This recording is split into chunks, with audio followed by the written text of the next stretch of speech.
पक्षाने तिकीट दिल्यास रत्नागिरी सिंधुदुर्गमधून लोकसभेतून मी 100% लढणार अशी आक्रमक भूमिका किरण सामंतांनी घेतली आहे। या ठिकाणी भाजपकडून रवींद्र चव्हाण यांच्या नावाची देखील चर्चा आहे। भाजपकडून यासाठीची तयारी देखील करण्यात येते।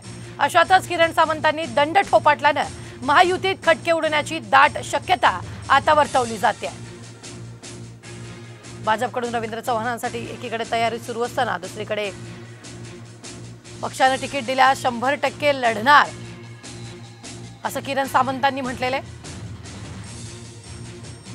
तुम्ही देखील इच्छुक आहात या लोकसभेसाठी, पक्षाने जर तुम्हाला हे दिलं, तिकीट दिलं तर तुमचं काय निर्णय असेल? 100% निवडणूक लढवणार।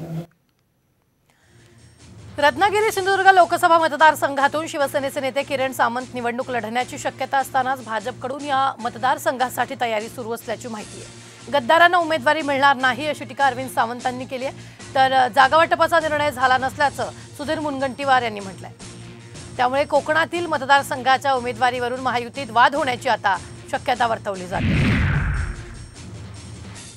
मला वाटतं कल्पना आहे आपल्याला की आम्ही हे सगळं भाकीत फार पूर्वी केलेलं आहे, परंतु भारतीय जनता पार्टीचं राजकारण हे अतिशय वेगळ्या पद्धतीचं आहे। थोडंसं चेंबरमध्ये घेऊन घुसमटवून टाकायचं असं सगळा तो प्रकार आहे। आणि हे इथंच नव्हे, अनेक हे जे गेलेत ना गद्दार, त्या सगळ्या गद्दारांना 99.99% उमेदवारी मिळणार नाही। रात दिलीच कुणाला तर कमळावर उभं राहून सांगतील, त्यांना चिन्हावर उभं राहून देणार नाहीत।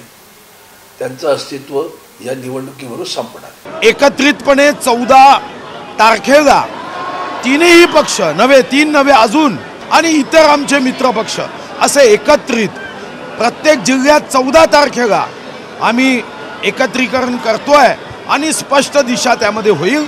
आता कोण उभा राहील हे महत्त्वाचं नाही। प्रत्येक मतदारसंघामध्ये पक्षाचे कार्यकर्ते, पक्षाचे नेते हे दौरे करतात, याचा अर्थ तो मतदारसंघ आपल्याकडे आहे की हा मतदारसंघ त्यांच्याकडे आहे या दृष्टिकोनातून नाही।